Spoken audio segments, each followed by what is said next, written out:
Oh, Rockin Bob, welcome to the show, man. thank you for having me.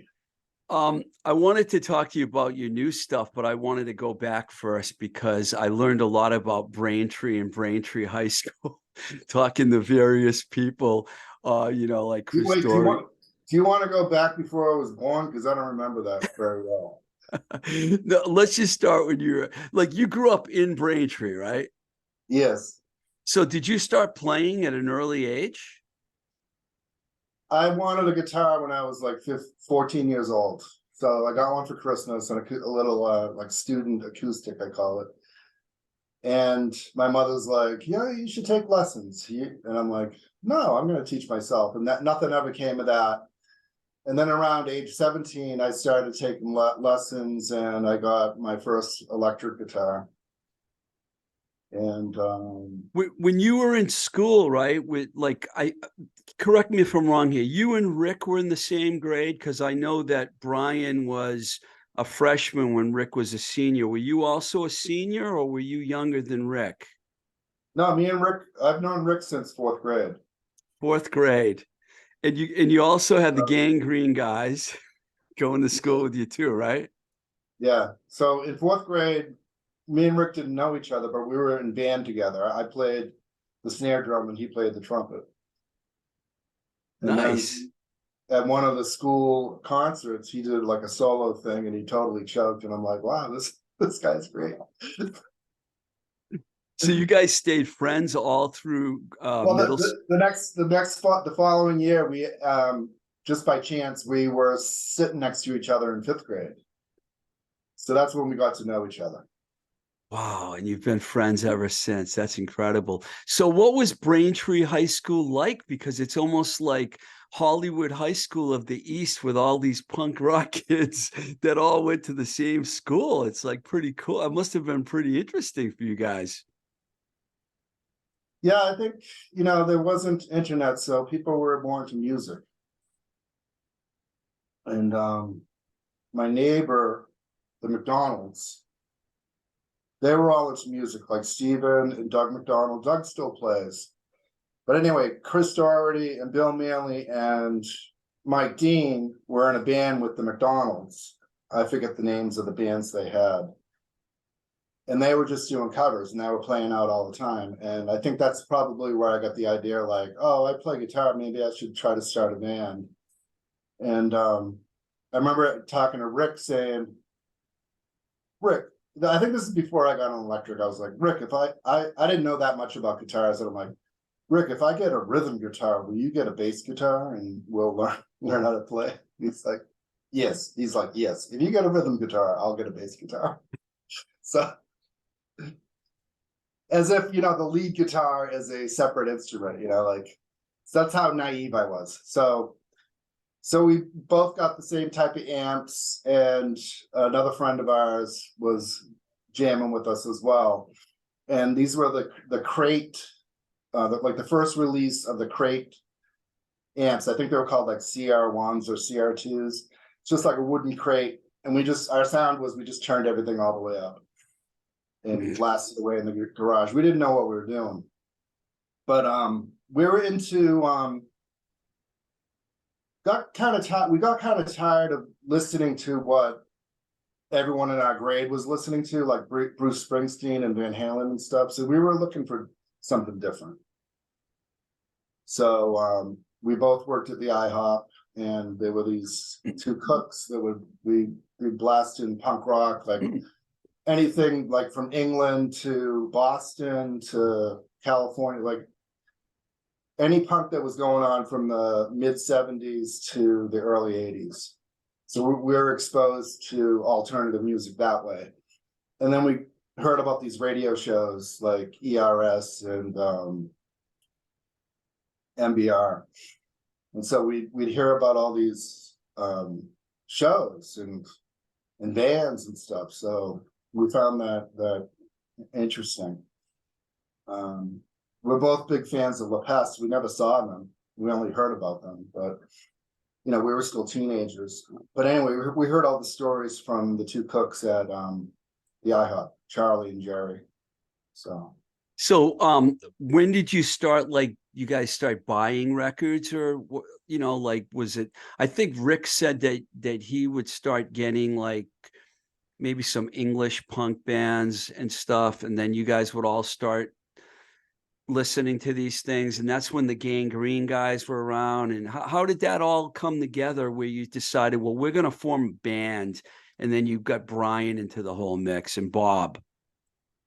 Well, if you start with the buying records, we were just buying like regular records, like Boston, you know, and we'd go back, and me and Rick would go back and forth. Oh, I got this album. What do you think about it? I got this. So I remember I think I got Foreigner, Seeing Double, and I'm like, hey, Rick, what do you think about this album, Foreigner, Seeing Double? He's like, there was like no response. That's when he started buying other stuff.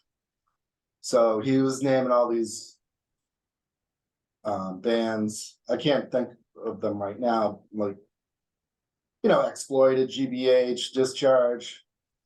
So yeah, once he started hearing that stuff, it was, I kind of was interested. Oh, our common thread was Iggy Pop. We were both into Iggy. So we were like into regular music, and then we started getting into like Iggy and the Ramones.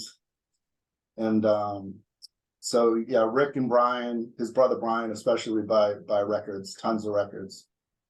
So Where were you guys rehearsing at that time when you first started playing? when I first started playing, me and Rick had a like a band called the Insects, and we used to play in my garage. And then our drummer left to go to college, and Bryan was jamming with Brian Betska and Dave Aronson, and I think they were calling it Jerry's Kids. And so we just teamed up with them. Wow, all you guys went to school together, huh? Yeah. It's incredible, man. So the names Jerry's Kids was kind of funny to me because I just felt weird saying that to like people's moms and stuff. So it's like, Robert, what's your band again? Jerry's Kids. And she's like, oh, that's very nice. You know, like I just felt weird. But those, you know, Bryan and his friends thought that name was the funniest name ever. So Had Gangrene already been together as a band at that point as well? yes, it actually, I gave them the name Gangrene because in the late 70s, I was hanging out at a friend's house and we're on CB radios. We thought that was cool. And some guy had a handle, his name was Gangrene. So that was in my mind when I was thinking of band names. I wanted to call our band Gangrene actually, but no one liked it. And so as soon as that name was not going to be used by us, Chris is like, are you going to use that name? Like he was calling me up every other day. Are you going to use that name? I'm like, no. He's like, can I have it? I'm like, yeah, sure, you can have it, whatever. And as soon as that happened, they were spray painting Gangrene all over the place, like on telephone poles, on walls, you know, like, so. When did you start playing out as Jerry's Kids? I mean, do you remember some of your first gigs? We played with a band from Quincy called the Incinerators, and it was like a basement type show. It was a, you know, it was combination party basement punk show. And Bryan actually sang for that one. And that's when Bryan became the singer. Yes, and he was like 14. So oftentimes we'd have a show and Bryan was unable to play, and you might see some early pictures of us playing at Cantones. That was like our first like Boston show, and we had Paul Fox singing. That's a friend of ours. He owns. Wow, from Spectacle Eyewear? Really? Yeah, yes. Wow. Did he go to Braintree High School too? He's from South Quincy.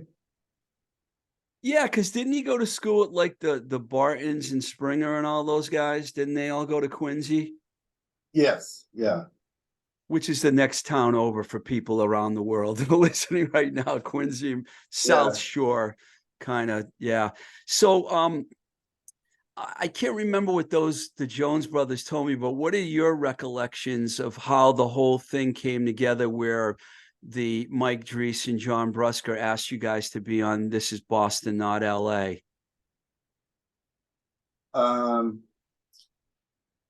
Okay, so you're jumping ahead a little bit. I want to connect what you're saying with Please do. We we got to know the kids from Quincy. Like we got to know Springer and Jay Johnson. Okay. And Jerry's Kids and Gang Green played in my basement once. And both Springer and Jay Johnson were there. So when we got to know Springer, that got us thinking about playing in Boston and the Gallery East. And we heard about SSD and we heard about Skinheads. And so then we started playing shows in Boston. I remember we played at like a roller skate rink in Cambridge. It looked like this funky church, but it was actually a roller skating rink. We played with Decadence. John Anastas's band. Yes, yeah. And the Media Workshop. So I think that Mike Dries and John Brewster from Newbury Comics, they caught wind of what was going on. And I remember early article in Boston Rock, the title was no connection to the band, New Kids on the Block. And maybe that name was available at that time. The article came out, it was probably in 1982. I don't know when New Kids on the Block started, but it talked about Gangrene, Jerry's Kids, and the FUs. Wow. And I think it was talking about Modern Method records, and so we knew about Modern Method from the Outlets, Boys Life single. Yeah, it's a good one. We were big fans of that. Oh, sorry, I'm kind of kicking my table here. So yeah, we were big fans of that. So that's the only thing I remember them releasing. They probably have other stuff, but the next thing you know, it's This Is Boston, not LA. I remember we probably recorded at the beginning of the year in 1982. I think it was released in May of that year.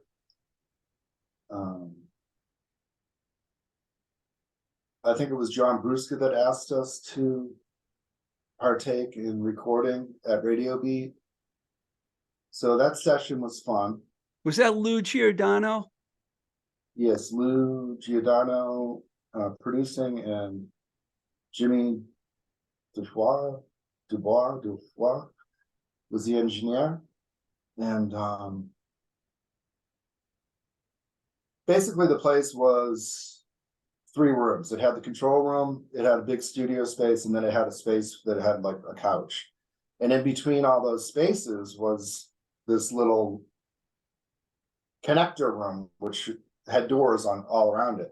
So when it came to doing the vocals, we had Bryan shut all the doors so it was pitch black in there, and so he could get into it, and he sang those songs. So it was probably hard for you to imagine what an impact that record was going to have, right? Especially now, years later. Yeah, and I remember making suggestions, and they listened to suggestions. Like I suggested that we print out the lyrics, and we put people's names, whoever wrote the song, and they wanted some sort of graphic for the back. So Rick had this. They liked Rick's picture of a stick figure with a cloud above it that says authority, like a lightning bolt is coming down. So they made it, it wasn't a record company putting out a record. It was, okay, you guys are doing this, and we had some input to it, to the release. So that was nice. And had you heard the Freeze at that point? Oh yeah. I remember hearing about them playing the Gallery East, and I guess I consider them more of like a punk band. Right.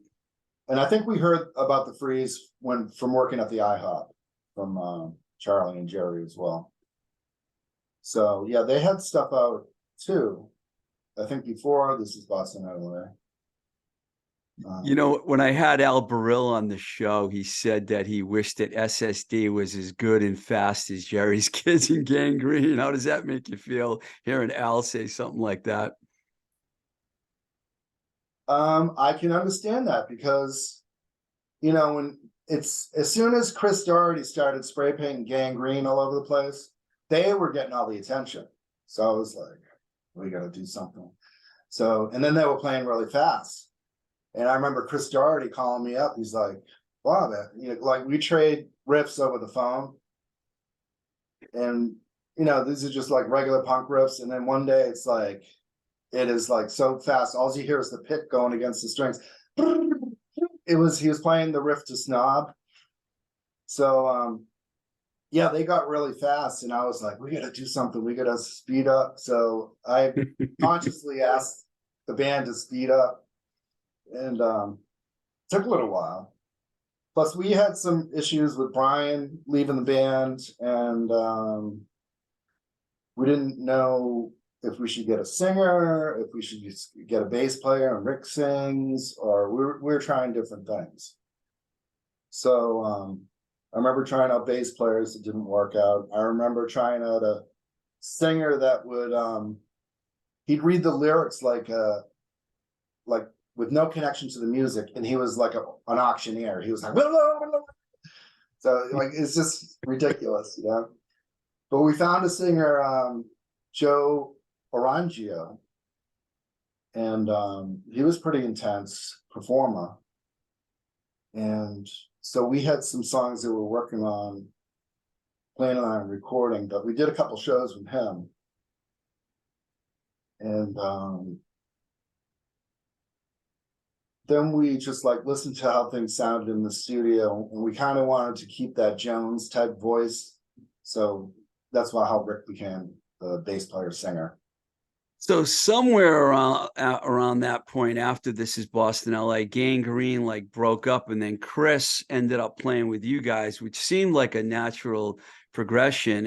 And is This My World, you know, is regarded as one of the best hardcore records ever made. Do you remember how Chris got in the mix, and do you remember what it was like making that record? Because that record is just brilliant. I mean, everyone, it seems to agree it's one of the best, you know, from that era. Yeah, I'm honored to be on it and hear people say that. It was recorded at Newbury Sound, and they were on Newbury Street in the EU Wurlitzer building where Tower Records eventually moved into. And they're on the third floor. I don't remember how Chris got in the band. I think Rick suggested we ask Chris. But yeah, Mike Dean, the drummer from Gangrene, went. I sound like I'm making rhymes here. Went off to the Marines. You know, Mike Dean, Gangrene, the Marines. So, yeah, I guess Chris was free. And so I no longer had to ask people to speed up because he was a pretty fast player. And we kind of prided. We're kind of like proud guitar players on each end going as fast and as crazy as possible, you know. So I call it like the hardcore bookends, you know. It was a great lineup. Who do you think's faster, you or Chris? Oh, Chris, all the way. Yeah. Yeah. Did he make you play faster to keep up with him at that time? Well, in that recording, he's got like this really driving element. Like on Crucify Me, the chuggy guitar that goes dun, dun, dun, dun, dun, that's Chris, and it's pretty fast. So I like learn by doing. I pick up on how he's playing and stuff, and try to play it just as fast, or try to play faster. You know, the little competition. You know. So yeah, the guitars were driving everyone to play faster, pretty much, I think. Getting back to the making of that record, did you guys have a good feeling when you were in the studio making that record that it was going to be something special? We had no idea. We were just like because we had a recording session prior to that in the fall of '82 at Radio Beat that we never did anything with. And it's funny, the songs sound kind of in between This Is Boston, Not LA and This Is My World, obviously, because it is in between those two periods. And they're kind of cool songs. The material on Is This My World, I think, is a lot better. And we have better a better lineup. So did we know that it was going to be a good record? No, we didn't. But we wanted to put out, well, I wanted to put out music. So we got our stuff together and we asked Brian Betzke's father if he'd help us release it. And he seemed on board, and then he said he had other investments with his money.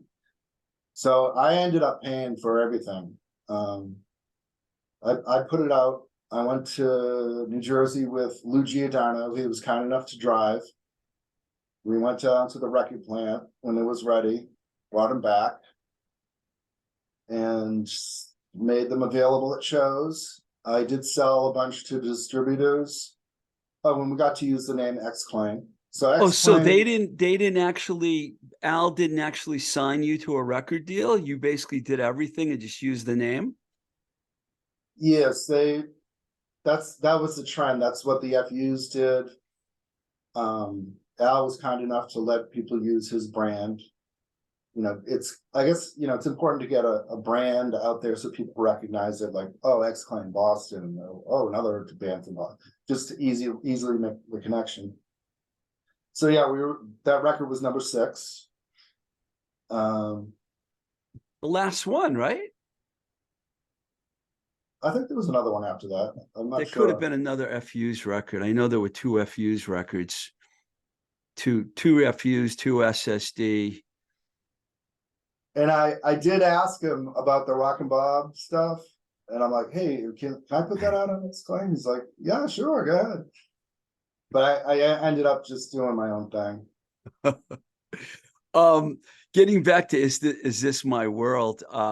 So you had no idea the record was going to become as popular. Well, it's actually become more and more popular as time goes on, because now people all put it in their top 5, top 10 records. And it seems like as time has grown on, it's become more and more famous. Chris eventually went back to Gangrene, and you guys were probably all cool with that. I mean, the band, you guys ended up doing Kill, Kill, Kill a little later. I mean, when Chris left, it doesn't sound like anyone had any problem with that. It felt like it was just a natural thing that was going to happen. Is that the case, basically? Yeah, I mean, I was kind of bummed out because I really enjoyed playing with him on stage and stuff. Like we had such great shows. I remember when that record when This Is My World came out, we played Seabees, and it was so packed. It was like standing on a crowd. Standing on stage was like standing on a crowded bus. I mean, there was no room in the club. Everyone, well, not everyone, but everyone that couldn't be on the floor was on the stage, and I couldn't even move. So, do you remember who was on that bill, by the way, at CB's that you played? Were there other? Might have been FUs, I think. Yeah, you guys played a lot of I was going to ask you about that. You guys played a lot of shows with the FUs. I see a lot of old flyers, and plus that famous Misfits show, you know, that everyone talks about and sees on YouTube. One great one was we opened for Void at Gildersleeves in New York. And I still have chills thinking about it, because I was in the van just mentally getting prepared for this show. You know, you travel, you get tired and cranky, and I was just like getting ready for the set, and we like exploded on stage. It was one of our greatest sets, and I think, you know, we wanted to do well because Void is such a great band. Yeah. So Void played, and I got gypped. They only played 2 songs because the singer broke his leg. Wow. On this like second or third song, he like broke his leg and they had to stop. Wow. So their explosion was more intense. So that show is the one you remember more than the CB show. Oh no, I remember the CB show too. I mean, I and I remember Misfits, and I remember a lot of the shows. Yeah, the show that you guys did in Boston with the FUs and the Misfits, that was like, my God, that must have been like, was that one of the real highlights you think of the band's career?